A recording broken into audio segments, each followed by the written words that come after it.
എന്തുകൊണ്ടാണ് എങ്ങനെയാണെന്നൊന്നും എനിക്കറിയില്ല. പെട്ടെന്ന് ഒരു ഒരു എന്താണ് പറയുക, ഒരു ക്യാരക്ടർ വരും. ഇപ്പം ഈ ക്യാമറ ചെയ്യണ ടോണീനെ പറ്റിയിട്ട് ചിലപ്പം എന്തെങ്കിലും ഒരു അയാളുടെ ക്യാരക്ടറിസ്റ്റിക്സ് എന്തെങ്കിലും ഇൻട്രസ്റ്റിംഗ് ആണ് തോന്നി, അടുത്ത സിനിമയിൽ ടോണി ഒരു ക്യാരക്ടറായിരിക്കും, ടോണീൻ്റെ ആ ഒരു. അപ്പോൾ അതൊക്കെ ഒരു ക്യാരക്ടറിൻ്റെ ചില ക്യാരക്ടറിസ്റ്റിക്സ് ആണ്. അപ്പോൾ അങ്ങനെ ഒരു കണ്ടിട്ടും അങ്ങനെയൊക്കെയാണ് ക്യാരക്ടേഴ്സ് ഉണ്ടാവുന്നത്.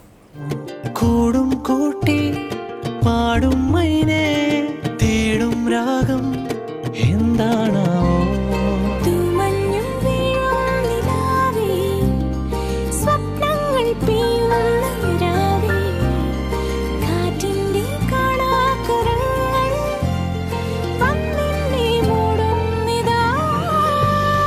വർണ്ണങ്ങൾ പാകി വന്നതാണോ മൗനങ്ങൾ പുൽകി നിന്നതോ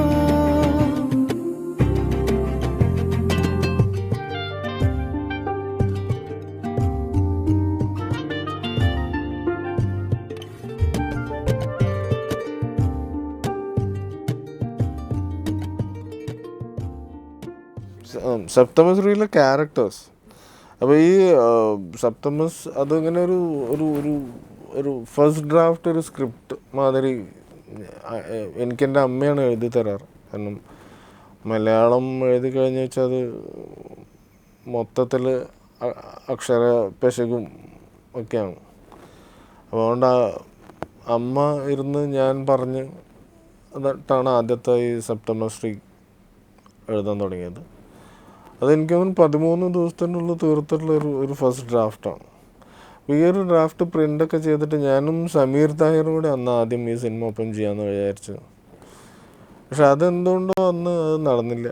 സമീറിൻ്റെ ചാപ്പാകുരിശ് വന്നു, അപ്പം അത് ഡിലേഡായി. അപ്പോൾ അങ്ങനെ ചാപ്പാകുരിശിൻ്റെ സമയത്ത് ഞാൻ പിന്നെ സമീറിൻ്റെ കൂടെ കുറച്ച് ദിവസം ഉണ്ടായിരുന്നു.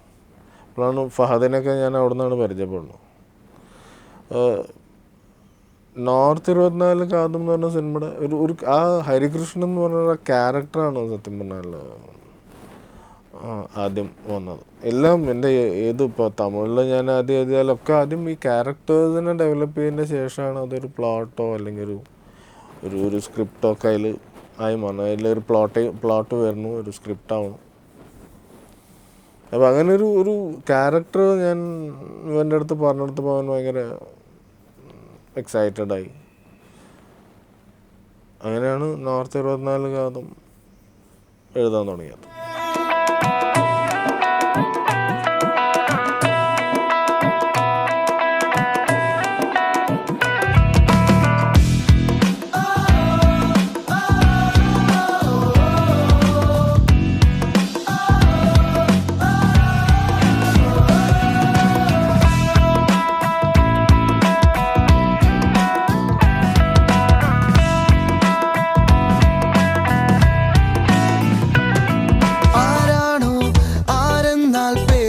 മനസ്സാണോ ഓരാണേ ഓരെന്താലെങ്ങും പൊടിയാണേ നാടോടുമ്പോ കണ്ണും പൊത്തി കാഴ്ച മറയ്ക്കുന്നോ താനെങ്ങോട്ടാണങ്ങോ ഇങ്ങോ മായുന്ന സ്വാതി റെഡ്ഡി, റീനു മാത്യൂസും മറ്റേ സനുഷിയും പൃഥ്വിരാജ് എല്ലാവരും സുന്ദരന്മാരായതുകൊണ്ടാണ് അവർ മേക്കപ്പ് ഇടാണ്ടിരിക്കണം. അവർക്ക് മേക്കപ്പിൻ്റെ ഒന്നും ആവശ്യമൊന്നുമില്ല. ഈ അവരുടേതായിട്ടുള്ളൊരു നാച്ചുറൽ ലുക്കുണ്ട്. അപ്പോൾ അതിൻ്റെ ഒരു ഭംഗി, അതായത് ഇപ്പോൾ എൻ്റെ ക്യാമറ 2 സിനിമയിലും ചെയ്തിട്ടുള്ള ജയേഷ് നായരാണ്. ജയേഷ് വളരെ കുറച്ച് ലൈറ്റ്സേ യൂസ് ചെയ്യുള്ളൂ, അതും നാച്ചുറൽ ലൈറ്റ്സാണ് അയാൾ അധികം യൂസ് ചെയ്യണത്. അപ്പോൾ ഇതിൽ ഈ ശരിക്കും പറഞ്ഞു കഴിഞ്ഞാൽ ഈ മേക്കപ്പും പൊട്ടിയൊക്കെ ഇട്ട് കഴിഞ്ഞാൽ അതെടുത്ത് കാണിക്കുകയാണ് ചെയ്യുക, അങ്ങനത്തെ നാച്ചുറൽ ലൈറ്റ്സ്. അപ്പോൾ സത്യം പറഞ്ഞാൽ ഈ നോർത്ത് 24 കാതത്തിൻ്റെ സമയത്ത് ആദ്യത്തെ ദിവസം സ്വാതിക്ക് സ്വന്തം മേക്കപ്പ് മാനാണ്. അയാളുടെ രീതിയിൽ എന്തൊക്കെയോ നീല കണ്ണും ഇതൊക്കെ വെച്ചിട്ട് വന്നു. അപ്പോൾ ഞാനാദ്യം മോൻ കഴിക്കോളും, അങ്ങനത്തെ ഇതൊന്നും വേണ്ട, നമുക്ക് സ്വാതി റെഡ്ഡീനെയാണ് വേണ്ടത് എന്ന് പറഞ്ഞു. അതേമാതിരി ഇതിലും റീണും അങ്ങനെ വളരെ, ഞാൻ ആദ്യം മേക്കപ്പ് ചെയ്യണ അവരുടെ അടുത്ത് ഞാൻ പറഞ്ഞിട്ടുണ്ട് എനിക്കിത്രേ വേണ്ടു, ആ ഒരു ഇത് ഞാൻ അയാളുടെ അടുത്ത് പറഞ്ഞു കൊടുത്തിരുന്നു. അപ്പോൾ അതന്നെ അതിന് ഒരു സിനിമയ്ക്ക് നല്ലൊരു റിയലിസ്റ്റിക് അങ്ങനത്തെ ഒരു ലുക്ക് എൻ്റെ ആക്ടേഴ്സിന് കിട്ടി.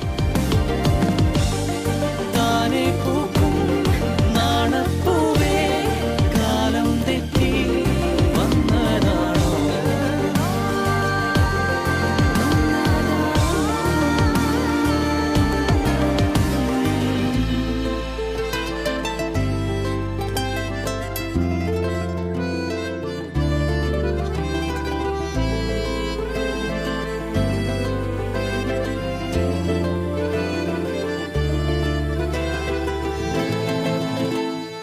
പൃഥ്വിരാജ്, ഫഹദ് ഫാസിൽ ഒരു കമ്പാരിസൺ എന്ന് പറയുന്നത് രണ്ടുപേരും ഗുഡ് ആക്ടേഴ്സ്, രണ്ടുപേരും പോസിറ്റീവ് ആക്ടേഴ്സ്. എൻ്റെ ഇതിൽ വന്നപ്പോൾ അങ്ങനെ യാതൊന്നും തോന്നിയിട്ടില്ല. വളരെ, അതായത് ഫ്രണ്ട്ലി ആയിരുന്നു. അതായത് എനിക്ക് തോന്നുന്ന രാജു ഉണ്ടായിരുന്ന 25-27 ദിവസമായിട്ടാണ് ഉണ്ടായിരുന്നത്. ശരിക്കും പറഞ്ഞാൽ ഏത് സമയം പൊട്ടിച്ചിരിയും ജോക്സും അങ്ങനെയൊക്കെ ആയിരുന്നു ഷോട്ടിൻ്റെ ഇടയിലും. അങ്ങനെ ഒരു ഇത് എനിക്ക് തോന്നിയിട്ടില്ല. ലിജോവും എനിക്ക് ഇതിൽ കുറച്ച് എന്നെ അതിൽ നന്നായിട്ട് ഹെൽപ്പ് ചെയ്തിട്ടുണ്ട്. എൻ്റെ സ്ക്രിപ്റ്റിൻ്റെ ഒരു ഫൈനൽ ഡ്രാഫ്റ്റൊക്കെ ഞാനും ലിജോവും രാജുവും കൂടി ഇരുന്നിട്ടാണ് അതിൻ്റെ ഒരു ഫൈനൽ രൂപമൊക്കെ ആക്കിയത്. അപ്പോൾ അതിൽ പ്രത്യേകിച്ച് ആ ഒരു സ്ലാങ്, തൃശ്ശൂരിൻ്റെ ചെറിയ നർമ്മങ്ങളൊക്കെ കൊണ്ടുവരാൻ വേണ്ടി ലിജോ എന്നെ നന്നായിട്ട് ഹെൽപ്പ് ചെയ്തിരുന്നു. അപ്പോൾ ഇങ്ങനെ ഒരു അച്ഛൻ്റെ ഒരു ക്യാരക്ടർ ഞാൻ ആദ്യം എൻ്റെ മനസ്സിലുണ്ടായിരുന്നു ആരെങ്കിലും ഒരു ഡിഫറെൻ്റായിട്ട് ആരും കൊണ്ട് ചെയ്യിപ്പിക്കണം എന്നുള്ളത്. ലിജോൻ്റെ ലിജോൻ്റെ കൂടെ കുറച്ച് നേരം നമ്മൾ ഇരുന്ന് കഴിഞ്ഞാൽ ആ ഇപ്പോൾ 1-2 മണിക്കൂറാണെങ്കിൽ 1-2 മണിക്കൂർ നമുക്ക് പോകണറിയില്ല. ഏത് സമയം തമാശയും അതും ദേഹം എല്ലാം ഇട്ടിട്ട് മൂപ്പർ എന്തോ അഭിനയിച്ച് കാണിക്കുകയൊക്കെ ചെയ്യും. അപ്പോൾ അങ്ങനെയാണ് ഒരു ഐഡിയ ഒന്നുമില്ല ഇയാളുടെ അടുത്തൊന്ന് പറഞ്ഞപ്പോൾ വലിയ ഒബ്ജക്ഷനൊന്നും കാണിച്ചില്ല. ലിജോ വന്ന് ചെയ്തു, അത് ഗംഭീരാക്കി. എൻ്റെ സിനിമയിൽ സ്റ്റാർസ് ഒന്നുമില്ല. ഞാൻ അങ്ങനെ ഒരു വലിയ സ്റ്റാർഡം ഇപ്പോൾ ആദ്യത്തെ സിനിമ ഫഹദിനെ അങ്ങനത്തെ ഒരു ക്യാരക്ടർ ചെയ്യിപ്പിക്കാം എന്ന് വെച്ചാൽ ഇതിലും ഇപ്പം രാജു എൻ്റെ സിനിമ ആദ്യം കണ്ടിട്ട് ഇഷ്ടമായിട്ടാണ് ശരിക്കും ഞങ്ങൾ അടുത്ത സിനിമ ചെയ്യാമെന്ന് വെക്കണത്. എൻ്റെ ആദ്യത്തെ സിനിമ കണ്ടിട്ടുണ്ട്. ആസിഫും അതേമാതിരി അയാൾക്കും എൻ്റെ സിനിമ ചെയ്യണമെന്ന് പറഞ്ഞിട്ട് വന്നിട്ടുള്ള ഒരാളാണ്. അതിൻ്റെ ഒരു റീസൺ തന്നെ ഇതായിരിക്കാം, ഒരു ട്രീറ്റ്മെൻ്റ് ആയിരിക്കാം. അപ്പോൾ എങ്ങനെ, അതായത് ഒരു സൂപ്പർ സ്റ്റാർ സിനിമകളൊന്നുമല്ല ഞാൻ രണ്ടും ചെയ്തിട്ടുള്ളത്.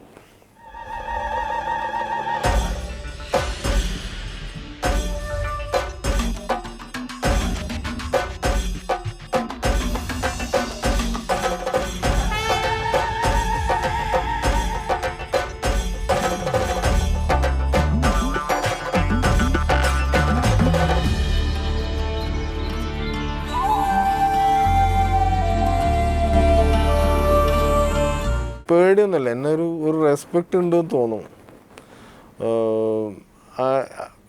ഒന്നാമത് എന്താണെന്ന് വെച്ചാൽ ഞാൻ എൻ്റെ ഒരു ഡയറക്ഷൻ ടീമിലാണെങ്കിൽ അപ്പോൾ അവർക്കൊക്കെ എന്തെങ്കിലും സംശയങ്ങളൊക്കെ ഉണ്ടെങ്കിൽ ഞാൻ പറഞ്ഞു കൊടുക്കാറുണ്ട്.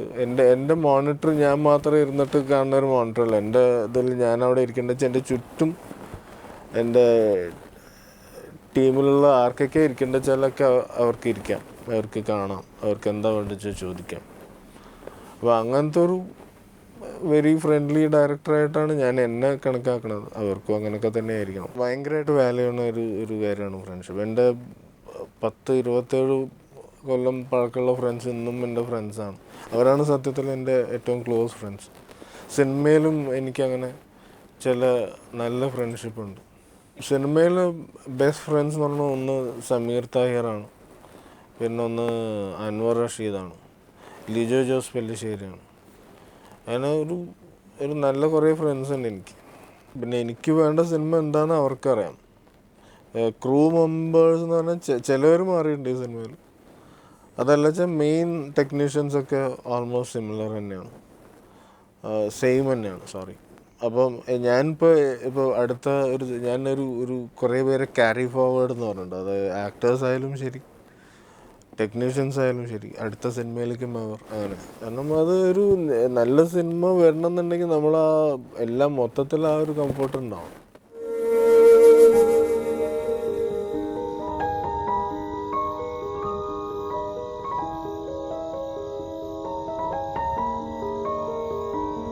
പാവം, ഇനി ആരുമില്ല, ഒറ്റയ്ക്കായി. അടുത്ത ആഴ്ച ഇവിടേക്ക് വരണം. ഹരി വരണുണ്ടോ?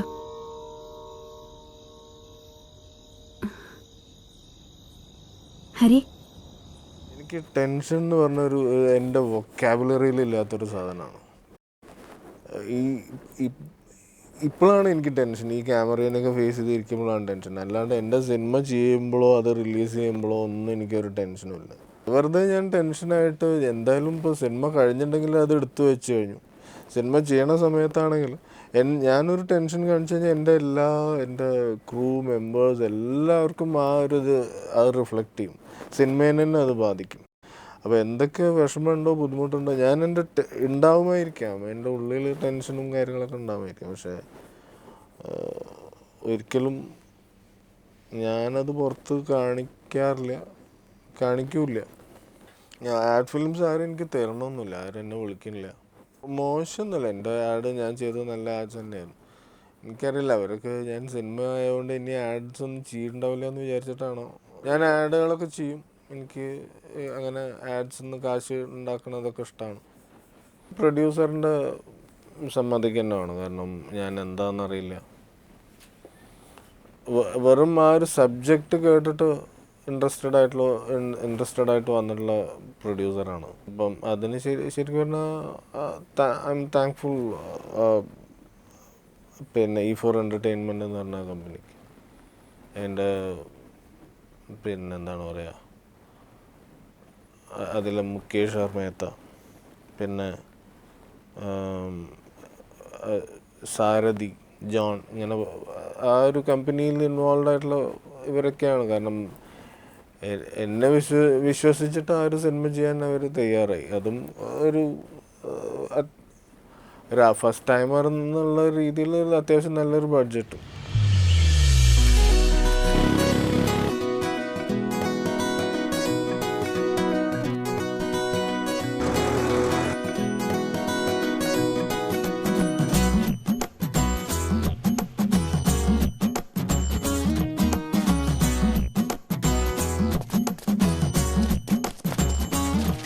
ആ രണ്ട് സിനിമയിൽ എന്തൊക്കെ ഹ്യൂമർ, എന്തൊക്കെ സീക്വൻസോ അല്ലെങ്കിൽ എന്തൊക്കെ ഹ്യൂമർ പറഞ്ഞിട്ടുണ്ടോ അതൊക്കെ യൂഷ്വലി എൻ്റെ വീട്ടിലൊക്കെ പറയുന്ന കാര്യങ്ങളൊക്കെ തന്നെയാണ്. ഫോർ ഇൻസ്റ്റൻസ് നോർത്ത് 24 കാതത്തിൽ ഹരികൃഷ്ണൻ തലകം വലുങ്ങനെ നടക്കുന്നുണ്ട്. അപ്പോൾ പിന്നെ അതിൽ അവൻ്റെ അച്ഛൻ ക്യാരക്ടർ അമ്മയുടെ അടുത്ത് ചോദിക്കുകയാണ്, ഏത് സമയത്താണോ നീ അവനെ ഉണ്ടാക്കിയത്? എൻ്റെ അച്ഛൻ ചോദിച്ചിട്ടുണ്ട് അമ്മേൻ്റെ അടുത്ത്, പണ്ട് തെണ്ടി തിരിഞ്ഞ് നടക്കണ സമയത്ത് ഏത് സമയത്താണ് നീ അവനുണ്ടാക്കിയത്? അപ്പോൾ അമ്മേൻ്റെ മറുപടി ആയിരുന്നു അത്, അതായത് ഞാൻ ഒറ്റയ്ക്കല്ലായിരുന്നു എന്നുള്ളത്. അപ്പോൾ ഇതിൽ വരുന്ന ഓരോ തമാശയും അങ്ങനെ ഒന്നുമില്ലെങ്കിൽ ഞാൻ എൻ്റെ ഫ്രണ്ട്സും തമ്മിൽ പറഞ്ഞിട്ടുള്ള തമാശയായിരിക്കാം. അപ്പോൾ അങ്ങനെ അത് ഒരു നാച്ചുറൽ തമാശയായിട്ട് അത് എഴുതുമ്പോൾ വരുന്നതാണ്.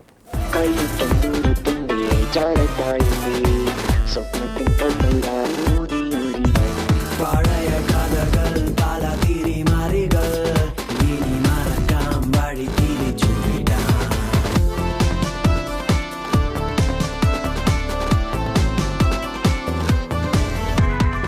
ഇരുമുന്നെഞ്ചിൽ ഇനി നിറയൊഴിക്കാം, പടപൊരുതാം ഉള്ളിൽ കനലിരിക്കാം.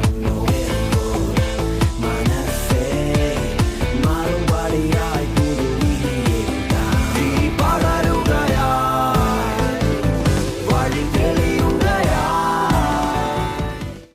സംഗീതം വളരെയധികം ഇഷ്ടപ്പെടുന്ന ആളാണ്. അത്യാവശ്യം ടോയ്ലറ്റിൽ പാടുകയൊക്കെ ചെയ്യും. പണ്ട് കോളേജിൽ ഒരു അറ്റംപ്റ്റ് നടത്തിയിട്ടുണ്ട്. ഞാൻ എൻ്റെ ഫ്രണ്ട്സൊക്കെ പാടുപാടി വെസ്റ്റേൺ. അപ്പം തുടക്കം തന്നെ വെള്ളിയിട്ടു. അപ്പോൾ അതോടെ തീർച്ചയായും ഇനി സ്റ്റേജ് മേലൊന്നും കയറി പാടണ്ട. അപ്പം അങ്ങനെ അപ്പോൾ ഈ ഒരു 2 സിനിമകളിലും, അതായത് നോർത്ത് 24 കഥ ആയാലും ശരി, സെപ്റ്റംബർ ശ്രീ ആയാലും മ്യൂസിക്കിന് അതിൻ്റേതായിട്ടുള്ളൊരു ഇമ്പോർട്ടൻസ് ഉണ്ട്. അത് കാരണം ഞാൻ എൻ്റെ ഒരു മ്യൂസിക്കിനോടുള്ള ലവ് തന്നെയാണ്, അതിനോടുള്ള ഇഷ്ടം തന്നെയാണ്. ആദ്യത്തെ മ്യൂസിക് ചെയ്തിട്ടുള്ള ഗോവിന്ദ് മേനോനായാലും ഇപ്പോഴത്തെ റെക്സ് വിജയനും എൻ്റെ സുഷിനും, അപ്പോൾ അവരുടെ കൂടെ ഇരുന്നിട്ട് എന്താണ് അവർ ചെയ്യണത് അതൊക്കെ കേൾക്കാനും ഒക്കെ എനിക്ക് നല്ല ഇഷ്ടമുള്ള കാര്യമാണ്. അഭിപ്രായം ഞാൻ നന്നായിട്ട് പറയും. അപ്പം റെക്സിന് എൻ്റെ ഇത് ചെയ്യാനുള്ള താല്പര്യം തന്നെ അതാണ്. ഞാൻ എൻ്റെ അഭിപ്രായങ്ങൾ പറയും. അത് വല്ലാണ്ട് പൊട്ടത്തരല്ല എന്ന് അവൻ പറയാറുണ്ട്. അപ്പം എനിക്ക് തോന്നുന്നത് ഞാൻ എന്തായാലും മ്യൂസിക്കലി എനിക്ക് എങ്ങനെയാണ് വേണ്ടതെന്ന് അവരുടെ അടുത്ത് എന്തായാലും ഞാൻ 2 പേരുടെ അടുത്ത് ഞാൻ പറഞ്ഞിട്ടുണ്ട്.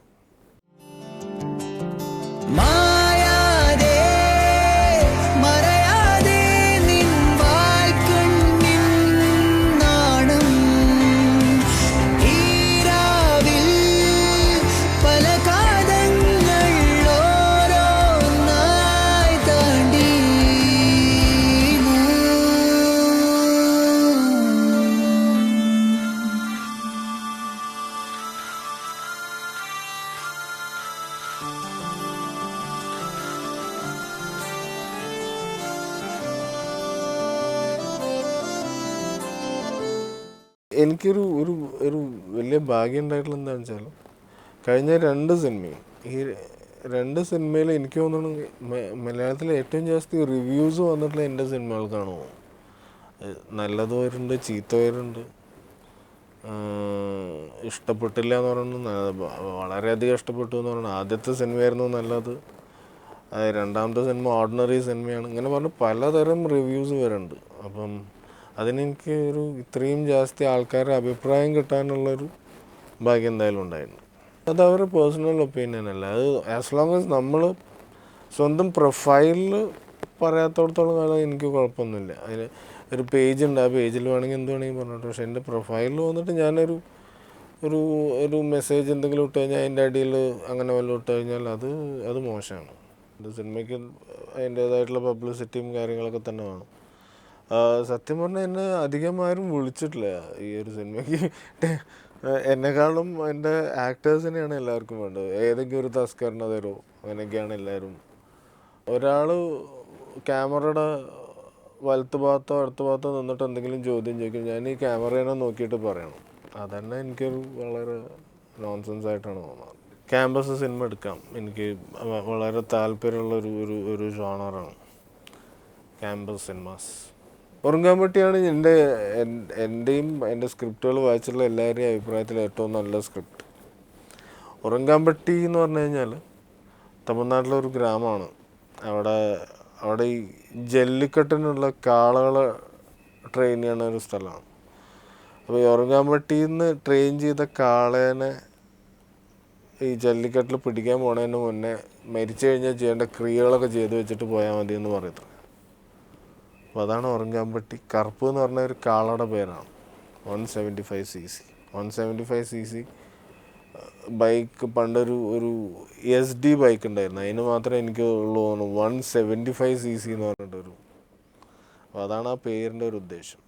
ഇവിടെ ഇങ്ങനെ കംഫർട്ടബിളായി തോന്നാൻ തുടങ്ങി. കാരണം ഒറ്റപ്പാലത്തുനിന്ന് സിനിമ ചെയ്യാം, മറ്റത് ചെന്നൈയിൽ പോകണം. പ്രീ പ്രൊഡക്ഷൻ എന്തെങ്കിലും ചെയ്യണമെങ്കിൽ എൻ്റെ വീട്ടിൽ അവിടെ നിന്ന് തന്നെ വെച്ചിട്ട് ചെയ്യാം.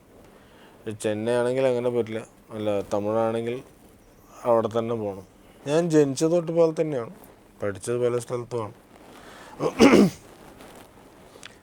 ശരിക്കും പറഞ്ഞു കഴിഞ്ഞാൽ പണ്ട് എൻ്റെ ഹോളിഡേയ്സാണ് ഞാൻ ഒറ്റപ്പാലത്തുണ്ടായിട്ടുള്ളത്.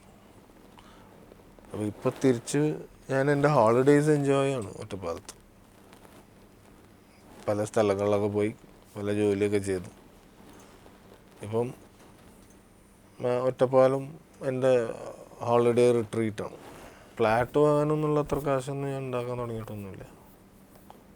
രണ്ടാമത് ഈ കൊച്ചിയിലൊക്കെ ഒരു ഇടയ്ക്ക് വന്നു പോകാറുണ്ട്, ചെന്നൈയിൽ ഞാൻ പോകാറുണ്ട്. പക്ഷെ അവിടെ ഇപ്പോൾ കൊച്ചിയിലിപ്പോൾ ഇന്നാളിപ്പോൾ ഞാൻ ഒരു 2 കിലോമീറ്ററാണ് ഞാൻ വണ്ടിയിൽ എനിക്ക് പോകേണ്ടി വന്നത്. അതിന് പക്ഷേ 1.5 മണിക്കൂർ എടുത്തു. അപ്പോൾ ഇതിനേക്കാളും ഒറ്റപ്പാലം തന്നെയാണ്. പകലാണെങ്കിൽ ഇപ്പം ഞാൻ 2 ദിവസം മുന്നേ ഞാൻ വെറും ഈ കാറ്റിൻ്റെ പല ശബ്ദങ്ങളും, ഈ ചെടീനെ ഈ മരത്തിനടിക്കുമ്പം ഇങ്ങനത്തെ ഒരു ശബ്ദം, പനേനടിക്കുമ്പോൾ ഇങ്ങനത്തെ. അപ്പോൾ ഞാൻ കാറ്റിൻ്റെ പല ശബ്ദങ്ങൾ കേട്ടിട്ട് മാത്രമേ ഞാൻ 2-3 മണിക്കൂർ അവിടെ ഇങ്ങനെ ഇരുന്നു. രാത്രിയാകുമ്പോൾ അത് നേരെ തിരിച്ച് തവളകൾ പലതരം കരച്ചിലും. ചിലപ്പം എല്ലാം നോർമലാണോ. യാത്ര വലിയ പോകണമെന്നുണ്ട്, പലയിടത്തും പോകണമെന്നുണ്ട്. ഇപ്പം പിന്നെ സൈബീരിയ, സഹാറ, അങ്ങനെയൊക്കെയുള്ള സ്ഥലങ്ങളൊക്കെ പോകണമെന്നുണ്ട്. പക്ഷെ യാത്ര ചെയ്യാനാണ് ബുദ്ധിമുട്ട്. അല്ല, ഒരു ആരംഭ ശൂരത്തൊക്കെ ഉണ്ടാവും. തുടക്കത്തിൽ ഭയങ്കര രസമായിട്ടിരിക്കും. പിന്നെ ഒരു 2 മണിക്കൂർ കഴിയുമ്പോഴേക്കും അങ്ങോട്ടും ഇങ്ങോട്ടും തിരിഞ്ഞും മറിഞ്ഞൊക്കെ ഇരിക്കും. അപ്പോൾ ആ യാത്രേൻ്റെ ഒരു കുഴപ്പമില്ല, തുടങ്ങാൻ ഭയങ്കര രസമായിരിക്കും. പിന്നെ നമ്മൾ ആ ഡെസ്റ്റിനേഷൻ എന്താണെന്ന് വെച്ചാൽ അത് എത്താനുള്ള ബുദ്ധിമുട്ട്. എത്തിക്കഴിഞ്ഞ് കഴിഞ്ഞാൽ പിന്നെ ഇനി ഈ സ്ഥലമൊക്കെ കഴിഞ്ഞ് ഇനി തിരിച്ചു വരണ്ടേ എന്നുള്ള ആലോചന.